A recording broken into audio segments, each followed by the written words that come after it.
Selamat sore teman-teman semua. Hari ini hari Jumat, tanggal 7 Februari tahun 2020. Dalam 1 bulan kebelakang kemarin di Sekretariat Dewan telah melaksanakan beberapa kali kunjungan atau kunjungan kerja unsur pimpinan dan anggota DPRD Kabupaten Subang. Dan mungkin perlu dijelaskan juga bagaimana mekanisme transaksi non tunai itu diterapkan pada kegiatan-kegiatan yang ada di Sekretariat Dewan. Saat ini saya bersama seseorang yang sangat paham betul tentang bagaimana mekanisme transaksi non tunai itu. Kebetulan beliau adalah Kasubag Keuangan di Sekretariat Dewan. Tentunya perlu juga untuk menjelaskan bagaimana mekanisme itu sebagai pencerahan atau informasi kepada teman-teman semua. Ini bisa kita lihat. Nah, Selamat sore. ini Bapak Nunu. Oke, Pak Nunu, mungkin bisa dijelaskan kaitan dengan mekanisme penarikan atau distribusi transaksi non tunai yang mulai tahun 2020 ini diterapkan di lingkungan Sekretariat DPRD Kabupaten Subang. Mungkin kita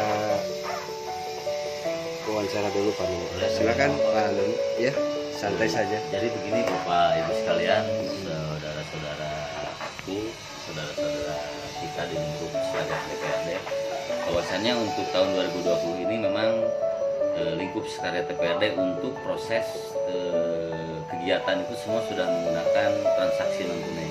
Sudah semua ya? Sudah hampir semua dilakukan melalui mekanisme transaksi non tunai. Adapun dasar dari pelaksanaan transaksi non tunai ini ada dua sebetulnya. Satu dari surat edaran Menteri Keuangan nomor 13 dan satu dari surat instruksi Bupati yang juga secara khusus mengatur tentang proses transaksi non tunai di lingkup Pemkab Subang pada umumnya. Khusus untuk DPRD ini memang agak sedikit by spesialis kalau saya bilang, karena ada sebuah kegiatan SPPD Perjalanan Dinas anggota DPRD yang memang sangat spesial. Kita biasanya 1 bulan ini sampai 3 kali kita melaksanakan kunjungan kerja. Sampai 3 kali. 3 kali. kunjungan kerja. Nah itu memang harus memerlukan sebuah konsentrasi dan fokus. Fokus ya, betul. Kadang-kadang kita kan kehilangan fokus Ya, gitu. ya. Karena memang beban tugas dari Kasubag Keuangan ini cukup berat. Di satu sisi beliau harus melayani kebutuhan unsur pimpinan dan anggota DPR yang akan melaksanakan kunjungan, tapi di sisi lain juga tetap regulasi harus dipegang. Iya betul. Nah, sekarang untuk mekanisme pencairan atau pentransferan SPPD itu bagaimana? Ini. Kita punya alat media alatnya itu adalah sebuah aplikasi dari BJB, namanya BJB IBC, namanya Internet Banking Corporate. Oke. Wah, Bob. Iya. Nah, di situ ada 2 akun setiap dinas itu. Setiap Yang dinas satu punya 2 akun. akun satu itu dipegang oleh bendahara, Ya. akun satunya dipegang oleh pengguna anggaran atau bisa melimpahkan kewenangannya ke Kasubag Keuangan. Oke. Lalu begini, ketika semua transaksi sudah melalui IBC atau M-Banking lah ya, M-Banking, sistem M-Banking. Nah, ketika anggota DPRD berkunjung ke satu tempat, Ya betul. kemudian itu kan jelas untuk SPPD harus dibayarkan. Ya. Nah, bagaimana cara pembayarannya? Nah, Atau ini. hari keberapa? Ya? Nah ini ada sedikit memang perlu pemahaman yang sama antara terutama anggota DPR yang notabene sebagai pelaku dan penerima manfaat ya untuk kegiatan SPPD Perjalanan Dinas ini. Kebetulan sampai detik ini semuanya sudah bisa satu pemahaman bahwa satu yang menjadi dasar SPPD itu bisa kita transfer adalah daftar hadir. Daftar hadir. Jadi para anggota DPR ini ketika melakukan kunjungan harus mengisi daftar hadir Harus mengisi kunjungan. daftar hadir kunjungan. Karena itu yang menjadi dasar. Yang menjadi dasar kita membayarkan, Betul. transfer. Ya. Karena non tunai ya, Betul. jadi dirilis lah langsung, diinput oleh. Sementara begini, secara teknis yang input untuk data transfer itu satu dari pembimbing ya, daftar hadir itu, Betul. atau pendamping, Pendamping ya. masuk ke bendahara. Mm-mm. Di situ ada berapa Oh, orang. jadi pendamping harus menyerahkan bukti daftar hadir bukti daftar hadir. kepada bendahara. Ya, kalau untuk hitungan SPPD itu sudah ada dasarnya Perbuk, itu nanti dihitung dulu oleh pengolah kegiatan. Sesuai lokasi kunjungan. Sesuai lokasi kunjungan. Besarnya, Entah ya. ada yang dalam daerah, ada yang luar daerah, ada yang luar provinsi dalam Pulau Jawa, ada yang Atau- luar Jawa. Oh iya, betul. Luar provinsi, luar Pulau Jawa. Ya.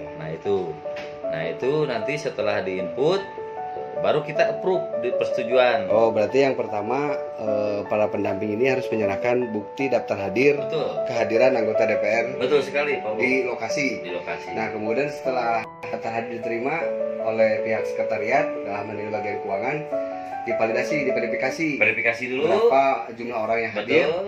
Nah, setelah itu besaran kemudian diinput oleh bendahara. Bendahara.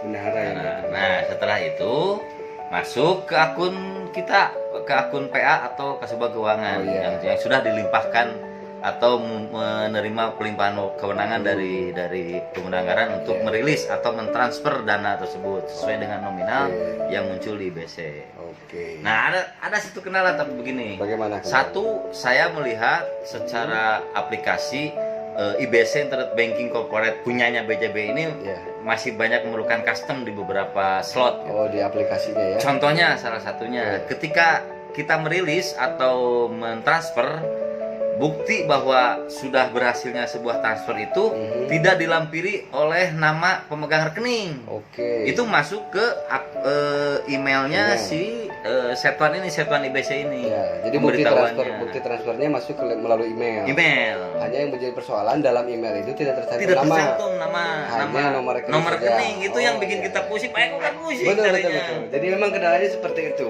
Ketika report atau email bukti transaksi itu diserahkan, dikirim melalui email, masuk ke email Setuan. Betul. Ketika kita akan print out bukti itu, kendalanya kita harus memilih satu-satu. Betul.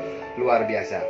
Tapi begini Pak Nunu, dengan transaksi ini kayaknya Pak Nunu nggak boleh macam-macam dan tidak bisa macam-macam. Jelas. Karena visi Pak Nunu ada di sini adalah bekerja sesuai aturan dan regulasi yang ada. Jadi sebetulnya dengan transaksi non tunai ini kita dari pihak sekretariat maupun di bagian keuangan sudah tidak bisa lagi untuk bermain-main dengan anggaran karena yang ditransferkan sesuai kebutuhan. Begitu mungkin Pak Nunu ya. Betul. Kita Luar jadi biasa. tidak ada upah pungut atau uang dengar. Itu tidak boleh. Tidak Sebagai boleh. ASN yang bertanggung jawab harus menerapkan sistem seperti itu. Wah, luar biasa Pak Nunu. Ya, mudah-mudahan semuanya bisa berjalan dan pihak BJB sebagai mediasi untuk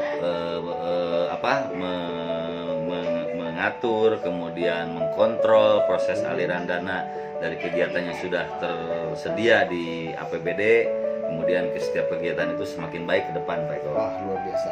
Jadi begitu teman-teman, Oke, informasi ya. saja tentang bagaimana transaksi non tunai ini. Jadi pada intinya Kasubag sekarang ini Pak Nunu menginginkan bahwa regulasi tentang penggunaan anggaran yang ada di Sekretariat Dewan ini berjalan sesuai aturan yang ada, sesuai regulasinya, untuk memudahkan ke depan ketika ada audit dan apa-apa dapat dipertanggungjawabkan sesuai moto dari Pak Setuan yang ingin membangun Sekretariat DPR sekarang itu sebagai salah satu SKPD yang berintegritas dan akuntabel. Mungkin itu Pak Nunu ya. Oke, siap. Selamat sore untuk Selamat teman-teman sore. semua dan tetap semangat. Bye.